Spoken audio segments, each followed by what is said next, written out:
삼위 하나님의 은혜와 사랑과 위로가 성도 여러분의 삶과 가정과 일터에 항상 가득하시기를 바랍니다.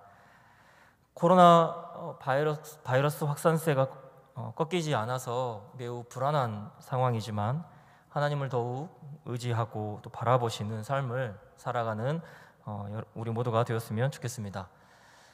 오늘 말씀은 예수님이 부활하신 이후의 사역을 통해서 예수님의 행적을 통해서 또 사역을 통해서 은혜를 나누고자 합니다. 예수님이 3년여의 사역을 마치시고 십자가에 못 박혀 죽으셨습니다. 자신이 사랑하는 사람들, 자신이 사역으로 부르신 사람들, 구원하기로 작정한 사람들, 그들을 위해서 예수님이 기꺼이 그렇게 하셨습니다. 예수님은 죽음에 머물러 계시지 않고 3일 만에 다시 일어나셨습니다. 부활하신 것이지요. 자신들의 스승이었던 예수님이 죽은 것을 본 이 제자들은 걱정이 이만저만이 아니었습니다. 예수님을 따랐다는 이유만으로 혹시 자신들에게도 불이익이 있을까 매우 두려워했던 것이죠. 아마 예수님을 따랐던 것을 후회하기도 했을 겁니다.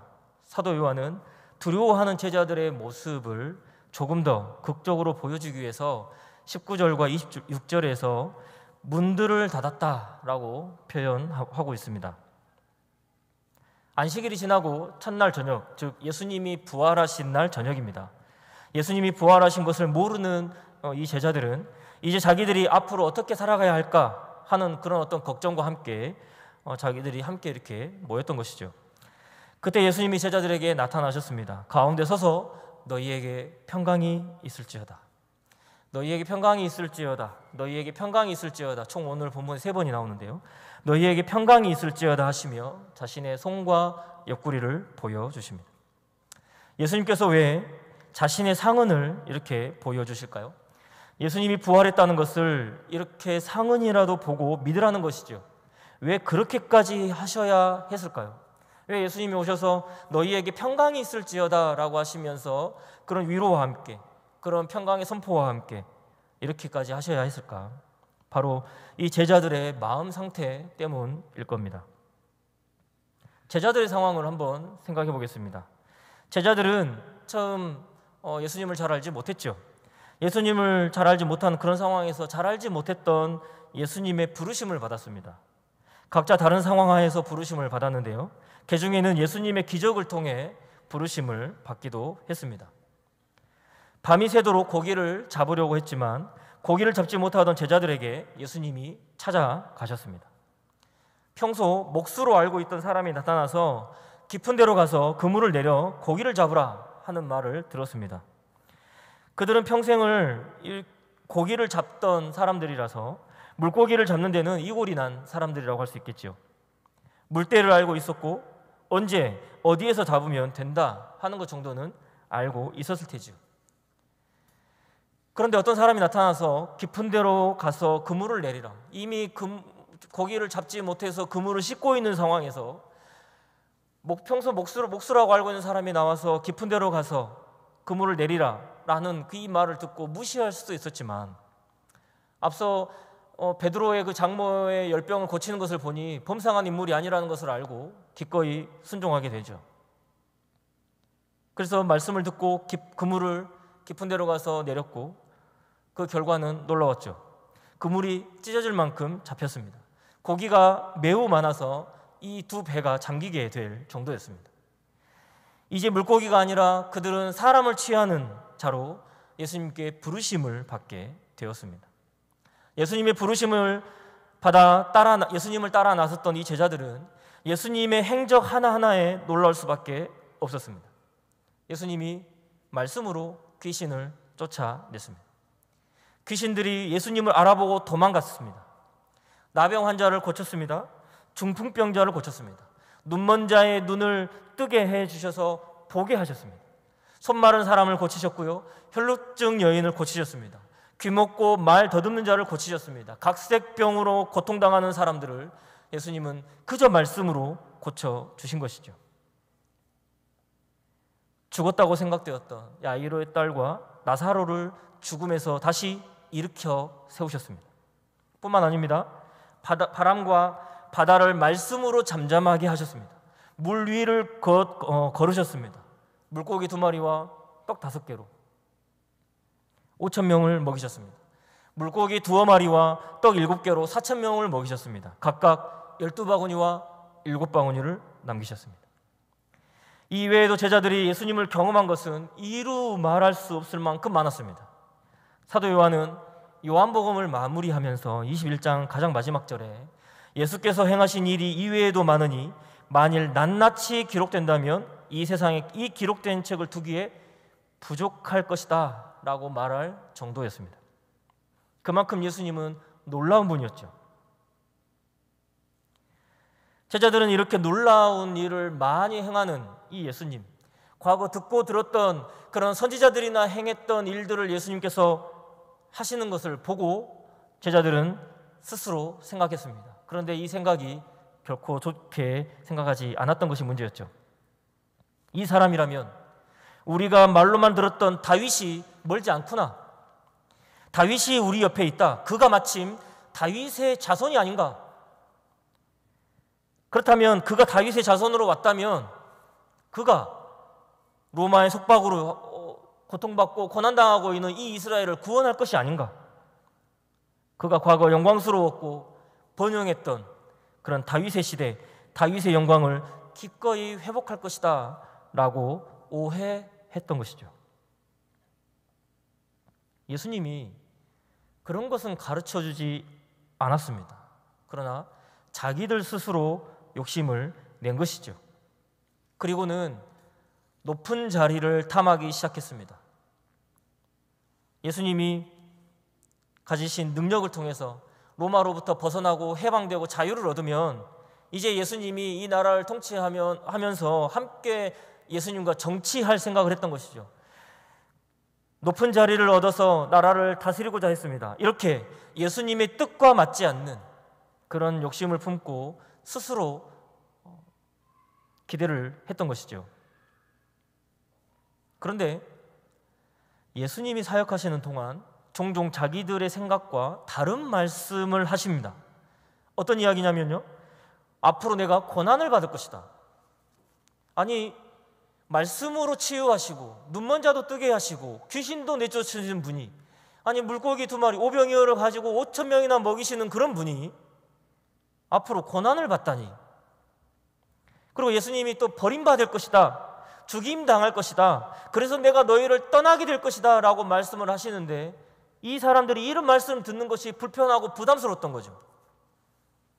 왜냐하면 예수님이 다윗의 영광을 회복해야 되고 자유를 얻을 뿐만 아니라 이스라엘이 가장 커졌던 그때 솔로몬과 여로보암 2세 때 그 시대의 그 땅과 영토를 다 얻기를 기대하지 않았을까요? 물론 뭐 거기까지 생각하지 않았을지는 모르겠지만 어쨌든 이 예수님을 통해서 자신들이 잘 살고 잘 먹고자 했던 것은 분명합니다.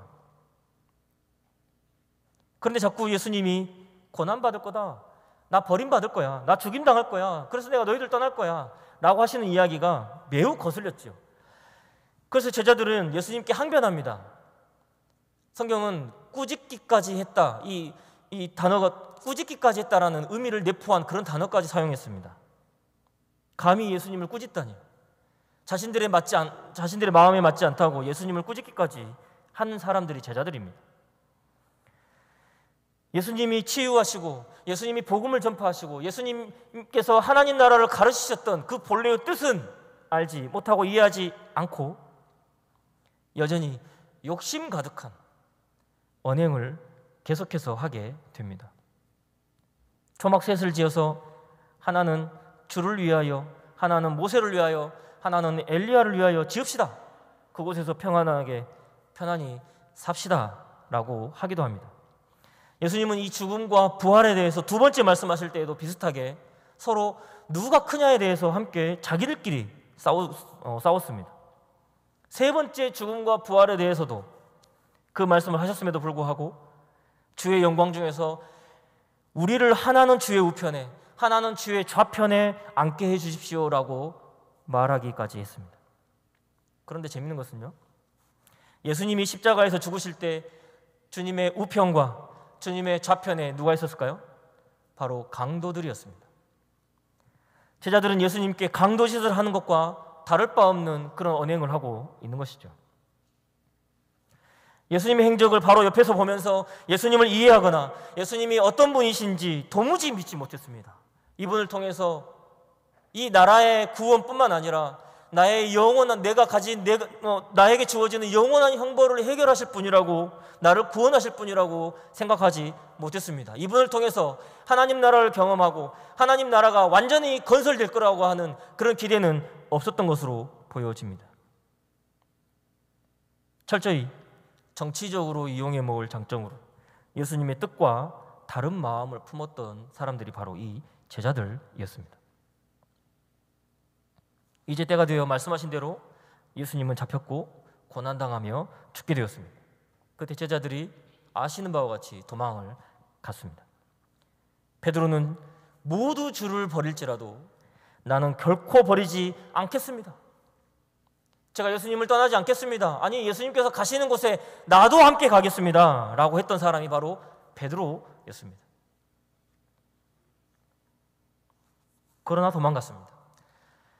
주변 사람들이 베드로에게 너도 예수와 함께 있었도다, 같은 당 아니야? 라고 물어볼 때 이 베드로는 예수님을 부인합니다.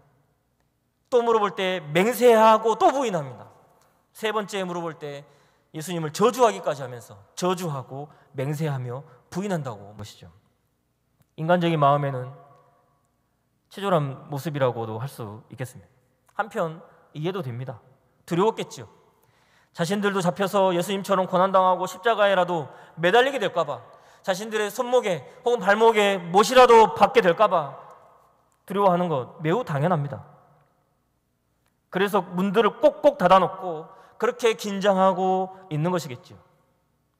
그런 마음의 상태를 가진 이 제자들에게 부활하신 예수님이 찾아가신 겁니다. 찾아가셔서 너희들 어떻게 나에게 그럴 수가 있어? 너희가 어떻게 나를 배신할 수가 있어? 베드로야, 너 어떻게 나를 3번씩이나 부인할 수가 있어? 내가 그렇게 고통당해도 너희들은 멀찍이 있어서 구경만 하고 있지 않았냐? 예수님께서 가지고 계시는 그 능력으로 직접 형벌을 내리시고 징벌을 하셔서 그들을 그 자리에서 끝을 보실 수도 있는 분이 바로 예수님 아니었을까요? 그런데 그들에게 찾아가셔서 문을 꼭꼭 닫아놓고 긴장하고 있는 그들을 찾아가셔서 예수님께서 하셨던 것은 너희에게 평강이 있을지어다 였습니다. 이것은 제가 주석을 찾아보니까 그냥 인사였다라고 기록을 하고 있는데요. 저는 단순한 예수님께서 제자들에게 하는 일상적인 어떤 우리의 안녕하세요 정도의 그런 인사가 저는 아니라고 생각합니다. 왜냐하면 3번이나 기록하고 있기 때문입니다. 예수님은 그렇게 두려워 떨고 있는 그들에게 찾아가셔서 너희에게 평강이 있을지어다, 너희에게 평강이 있을지어다, 너희에게 평강이 있을지어다 하십니다. 그들에게 위로함과 동시에 그들에게 고난과 고통의 상흔을 보여주시면서 그들의 믿음을 다시 다잡아 주십니다. 예수님의 부활을 믿지 않았던지 간에 죽었던 예수님이 오셔서 다시 만나게 된 것에 대해서 제자들은 기뻐합니다. 여기서 질문이 생깁니다. 부활하신 예수님은 왜 바로 승천하시지 않고 왜 제자들에게 다시 나타나셨을까요? 앞서 고난당하기 전에 예수님께서 모든 일들을 다 끝내고 난 다음에 부활하신 이후에 그냥 승천하시면 안 되었던 걸까요? 오늘 본문 요한복음 20장 21절부터 23절인데요. 같이 한번 읽었으면 좋겠습니다. 20장 21절부터 23절입니다. 시작. 예수께서 또 이르시되 너희에게 평강이 있을지어다. 아버지께서 나를 보내신 것 같이 나도 너희를 보내노라. 이 말씀을 하시고 그들을 향하사 숨을 내쉬며 이르시되 성령을 받으라. 너희가 누구의 죄든지 사하면 사하여질 것이요 누구의 죄든지 그대로 두면 그대로 있으리라 하시니라. 아멘. 예수님은 아버지께서 나를 보내신 것 같이 나도 너희를 보내노라 말씀하십니다. 이제 앞으로 어떻게 살 수 있을까를 걱정하며 두려워 문 닫고 살아가는 제자들에게 예수님은 그들을 보낸다라고 말씀하십니다. 지금 예수님이 전혀 상황 파악이 안 되는 것처럼 보입니다. 두려워 떨고 있는 제자들을 두려워하는 대상들이 있는 곳으로 다시 보낸다니요. 있을 수 없는 말씀을 하고 계십니다. 그들은 이해할 수 없었을 겁니다. 예수님은 실망하고 낙심하여 좌절하고 있는 그들의 상태와 상관없이 그들에게 이렇게 사명을 더하고 계십니다. 앞서 예수님은 그들을 보낸 적이 있습니다. 마태복음 10장에 보면요, 예수께서 그의 12제자를 부르사 더러운 귀신을 쫓아내며 모든 병과 모든 약한 것을 고치는 권능을 주시니라. 마가복음 6장에도 12제자를 부르사 둘씩 보내시며 더러운 귀신을 제어하는 권능을 주시고 제자들이 나가서 회개하라 전파하고 많은 귀신을 쫓아내며 많은 병자에게 기름을 발라 고치더라 라고 기록합니다. 이미 예수님은 제자들을 보내셨습니다. 이미 예수님은 제자들을 보내셔서 더러운 귀신을 쫓아내고 병과 모든 약한 것을 고쳤고 회개의 메시지를 전파하며 복음을 전하도록 하셨습니다. 그런데 이 사명을 받았던, 이런 능력을 받았던, 이런 권능을 받았던 제자들이 물고기나 잡으러 갈란다, 물고기나 잡으러 갈란다 라고 하면서 그렇게 문이나 꽁꽁 닫아놓고 긴장하고 있는 그들을 보면서 예수님은 다시 그들을 새롭게 부르고 계신다는 겁니다. 그리고 그들을 새롭게 보내십니다. 예수님의 이런 말씀이 상황적으로는 이해되지 않습니다. 지금의 때는 제자들이 낙심과 실망과 좌절의 상태이기 때문에 말씀드렸던 것처럼 너희에게 평강이 있을지어다 이렇게 말씀하셨으면 그냥 그렇게 위로가 괜찮아, 너희가 그렇게 배신할 거 괜찮아, 너희가 나약하지 않니 하시면서 위로할 때인 것처럼 보입니다. 그래, 너희들 그런 일 하지 않아도 돼, 좀 쉬어도 돼, 괜찮아 라고 하시면 참 좋을 것 같은데 예수님은 어떤 여유나 틈도 주지 않고 제자들을 다시 그렇게 부르시고 제자들을 그렇게 다시 보내십니다. 이 상황과 비슷한 일이 성경에 기록되어 있습니다. 열왕기상 18장에 보면 엘리야가 아합 왕과 대결하는 장면이 나옵니다. 우상 바알의 선지자 450명과 아세라 선지자 400명, 이렇게 850대 1이었던 한 명이었던 엘리야 내용 다 아실 겁니다. 싸움의 내용은 누가 진짜 하나님인가, 누가 진짜 신인가 하는 싸움이었습니다. 각각 제단을 만들고 기도해서 자신의 신에게 기도하고 부르짖어서 제단에 불을 붙이는 사람이 이기는 걸로, 진짜 신인 걸로 대결을 펼칩니다. 결과는 당연히 엘리야와 함께 하시는 하나님의 승리였습니다. 바알과 아세라 선지자들은 아무리 부르짖고 자기 살을 상하게 하더라도 그들의 신들은 아무런 반응이 없었습니다. 그러나 엘리야가 기도했을 때 하나님은 제단의 모든 번제물과 나무와 돌과 흙을 태우고 도랑에 물까지도 다 태웠습니다. 완전한 승리였죠. 그런데 그 사건 이후 19장의 이야기가 흥미롭습니다. 조금 전 850대 1의 싸움에서도 이겼던 이 엘리야가 19장에서 아합의 아내 이세벨이 내가 오늘 밤 너를 죽일 거다라고 하는 이 협박을 받고 이 엘리야는 무서워서 두려워서 도망을 갑니다. 광야로 도망갑니다. 광야로 도망가서 로뎀나무 아래에 앉아가지고 하나님께 자기의 생명을 거두어 달라고 죽기를 청합니다. 조금 전 멋진 싸움의 승리자는 어디론가 사라져버리고 두려워 떨며 실망과 낙심한 지극히 연약한 한 사람만 남았습니다. 그는 싸움에서는 이겼지만 믿음에서는 넘어지는 연약한 한 인간에 불과한 사람으로 나타내고 있습니다. 그때 하나님은 엘리야를 찾아가시죠. 죽여달라고 하는 엘리야에게 먹을 것을 챙겨주십니다. 그러면서 일어나 먹으라, 마치 예수님께서 너희에게 평강이 있을지어다 라고 말씀하시는 것처럼 일어나 먹으라 하시면서 숯불에 구운 떡과 한 병 물을 주십니다. 엘리야야, 네가 어찌하여 여기 있느냐? 엘리야야, 네가 어찌하여 여기 있느냐라고 하나님께서 질문을 하십니다. 예수님도 제자들을 찾아오셔서 너희들 왜 여기 있느냐? 왜 문 닫고 여기에 있느냐라고 질문하시는 것처럼 보여집니다. 하나님은 엘리야에게 사명을 더하시죠. 선지자로서 3가지의 일을 명령하십니다. 기름 부어서 아람의 왕을 세우고 이스라엘의 왕을 세우고 또 엘리사로 하여금 선지자가 되게 해라.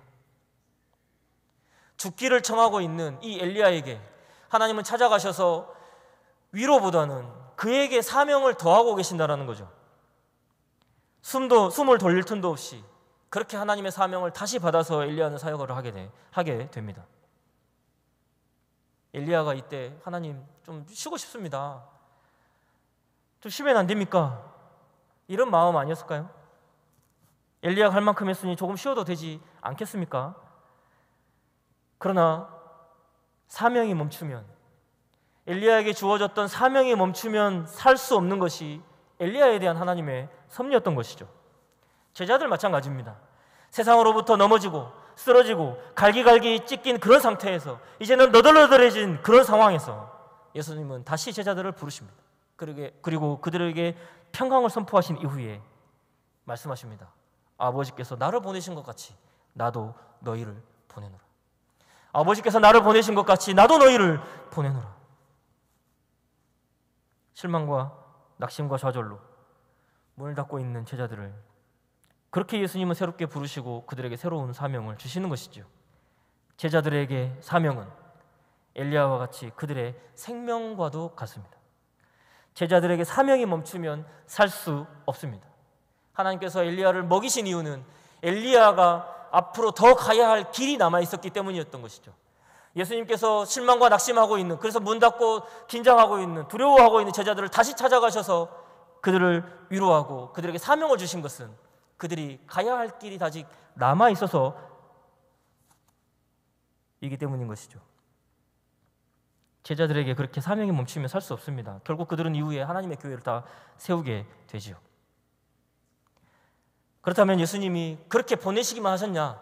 아닙니다. 그냥 보내시지 않았습니다. 22절 보시면 이 말씀을 하시고 그들을 향하여 숨을 내쉬며 이르시되 성령을 받으라 라고 말씀하십니다. 성령을 받으라 라고 하기 전에 숨을 내쉰다 할 때 이게 어떤 단어와 같냐면 창세기 2장 7절에 보면 이 하나님께서 사람을 만드시고 난 다음에 이 사람의 코에다가 생기를 불어 넣으시는 이 생기라는 단어와 같은 단어로 이 다른 번역본에서는 그렇게 같은 단어로 번역을 했습니다. 즉 이 풀이 죽어서 좌절해서 낭망해서 더 이상 갈 길을 가지 못할 것만 같은 그들에게 마치 사람을 창조하시고 코에다가 생기를 불어 넣어서 생명이 되게 하신 것처럼 예수님은 그런 생기를 부여해 주시는데 바로 성령을 받으라 하십니다. 그들에게 약속하신 대로 보혜사 성령을 주십니다. 성령 하나님을 보내셔서 사명을 다하게 하십니다. 그들로 그 사명을 통해서 살도록 하십니다. 예수님은 그들을 광야와 같은 곳에 넓은 바다 한가운데 던져놓고 너희 혼자 잘 한번 버텨봐라. 너희가 나 배신했잖니? 너희가 한번 나 없이 한번 살아봐. 한번 잘 버텨봐가 아니라 내가 너희와 항상 함께 하노라 라고 약속하시고 성령 하나님을 보내셔서 성령 하나님 통해서 곁에서 항상 도우시고 그렇게 지키시고 끝까지 그들을 인도하시며 책임져 주신 분이 바로 예수님이십니다.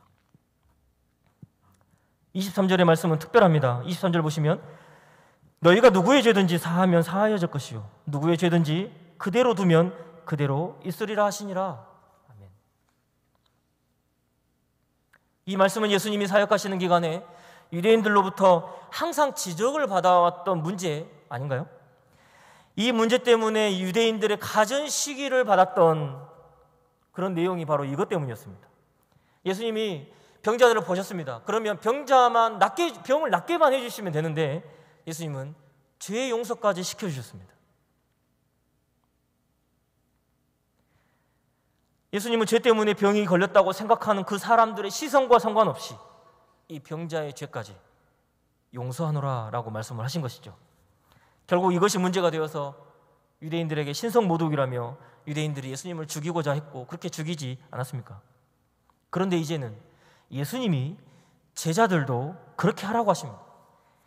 죄의 용서의 일은 하나님만이 하실 수 있는 그런 능력입니다. 그런데 그것을 제자들이 할 수 있도록 하십니다. 그런 죄의 용서의 능력을 제자들에게 주신 것이죠. 즉 예수님은 이 제자들이 이 세상에서의 전능자가 되게 하십니다. 그들이 능력자가 되게 하신 것이죠. 죄 많은 세상의 제자들이 엘로힘, 즉 하나님이 되게 하십니다. 그리스도가 되게 하십니다. 마치 아담을 창조하시고 그에게 이 모든 하나님 나라를 통치할 권한을 위임해 주신 것처럼 예수님은 그들에게 사명을 주시면서 그들로 하여금 하나님이 되게 하는, 그리스도가 되게 하는 그런 권한까지도 주십니다. 이 세상을 구원할 구원자로서 하나님 나라를 회복할 수 있도록 하신 겁니다. 그들로 하여금 그렇게 교회를 세우게 하시고 교회를 통해서 하나님 나라를 건설할 수 있도록 하신 겁니다. 결국에는 이 교회의 복음을 통해서 결국 이 세상의 모든 하나님 나라를 다스리게 하시고 죄의 용서의 권한을 이 교회에 맡겨주심으로써 교회를 통해서 거룩하고 완전한 온전한 하나님 나라를 건설하고자 하시는 것이 하나님의 뜻이었던 것이죠. 다시 그 사명을 이 제자들을 통해서 하고자 하시는 것을 볼 수가 있습니다. 사랑하는 광주공학교회 성도, 가족 여러분, 식구 여러분, 예수님이 우리 역시 부르고 계십니다. 우리의 죄를 위해서 자기의 살을 찢고 피 흘리셔서 사해 주시는 분이 바로 이 예수님이십니다. 이 예수님이 우리를 부르셔서 영원한 형벌을 피할 수 있게 하셨습니다. 우리를 중보하시고 구속하시며 우리를 제자 삼아주셨습니다. 하나님의 자녀로 삼아주셨습니다. 하나님 나라의 백성 삼아주셨습니다. 예수 그리스도의 제자로 불러주시고 더불어 사명까지 주셨습니다. 우리는 아버지 하나님의 작정하심으로 선택을 받았고요, 예수 그리스도의 중보와 구속으로 영원한 형벌을 피하게 되었고요, 성령 하나님을 통해서 그리스도의 구속을 효과적으로 적용받아서 현재 오늘 하나님의 자녀가 되어 하나님의 귀한 일들을 담당해야 하는 부르심을 받았습니다. 그러나 우리가 세상을 살아가다가 여러 가지 상황과 여건과 처지로 나약해지기도 합니다. 넘어지기도 합니다. 쓰러지기도 합니다. 속기도 하고요, 억울한 일이 생기기도 합니다. 분통 터져 죽겠다고도 합니다. 우리 주변의 상황을 보면 그렇게 녹록하지 않습니다. 필요한 것들은 꼭 나한테만 없습니다. 나에게 있어야 하는 것은 꼭 나에게는 없고 다른 사람한테만 있죠. 필요한 능력 없습니다. 지식, 지혜 부족합니다.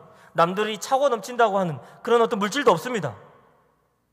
남들은 키도 크고요, 외모도 잘생기고 예쁩니다. 말솜씨도 있어 보입니다. 운동도 잘합니다. 삶 자체가 멋있어 보입니다. 다른 사람들은 인정받고 떵떵거리고 살아가는 것 같은데 나는 어디가 하나 인정받지도 못하고 늘 소외되고 늘 평가 이하 받는, 무시당하는 것 같습니다. 그래서 해결되지 않는 그런 열등감으로 나에게는 화려한 시절은 없고 항상 상황에 찌들어 살아가는 연약한 어리석은 나의 모습만 보여서 결국엔 때로는 실망하고 좌절하고 낙심하는 마음으로 보낼 때가 있게 됩니다. 저는 SFC라고 하는 학생 선교단체에서 간사 사역을 하고 있습니다. 때로 대학생들을 만나면서 안타까운 생각이 들 때가 있는데요, 가장 안타까울 때가 뭐냐면 이들이 이미 충분한데 열등감을 가지고 살아간다는 겁니다. 재밌는 것은 전남대 학생들은요, 제가 뭐 학교의 우위를 지금 놓고 지금 말씀드리는 건 아닙니다. 전남대 학생들은 서울이나 수도권 대학에 가지 못했다고 열등감을 가집니다. 조선대 학생들은 전남대에 가지 못한 것이 아닙니다. 기타 다른 대학에 다닌 학생들은 전남대와 조선대에 가지 못한 것을 아쉬워합니다. 그러면서 열등감을 가지고 살아갑니다. 일반적으로 사회적인 기준과 시선에 따라서 본인보다 더 좋은 대학에 다니고 있다고 한다면 괜히 주눅듭니다.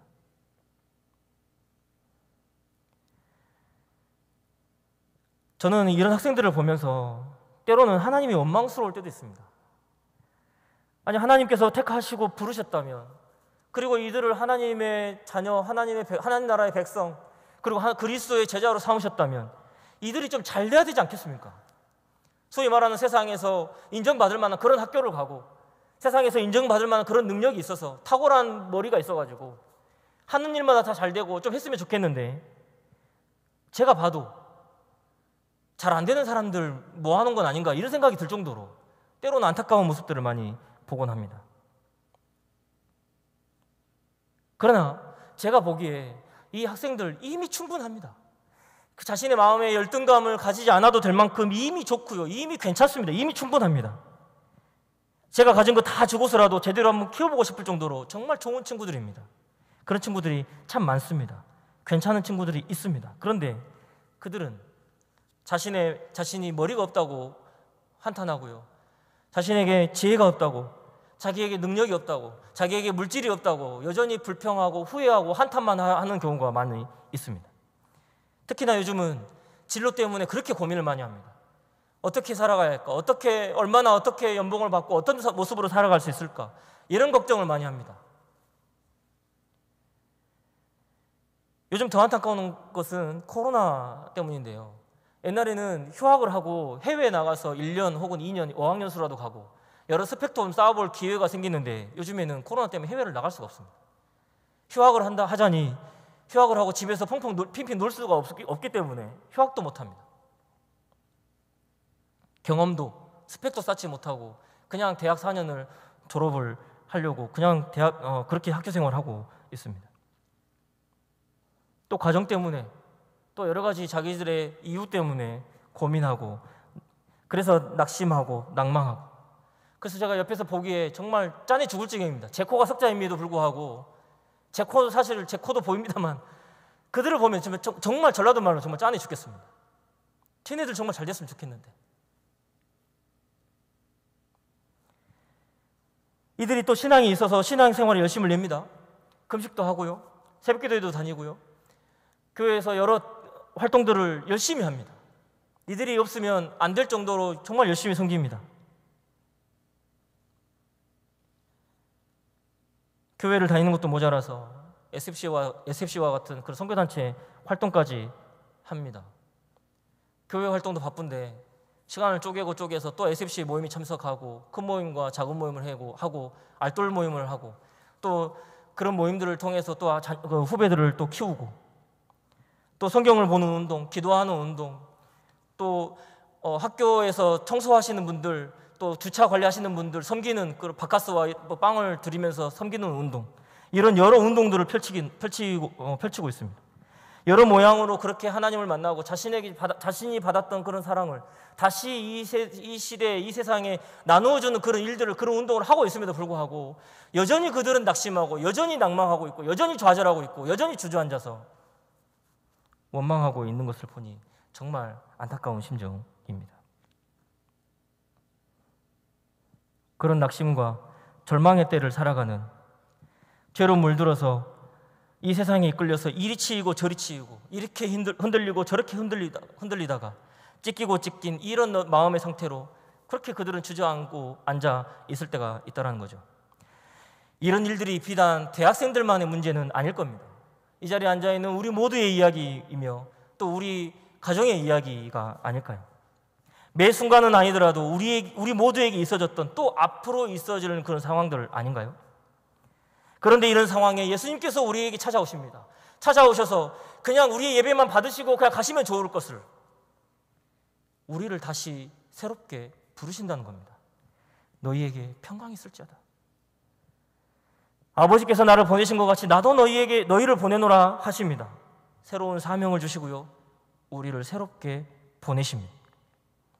우리에게 가혹하리만큼 틈을 주지 않고 그렇게 하신 것은 우리에게 주어진 사명이 우리를 살게 하기 때문입니다.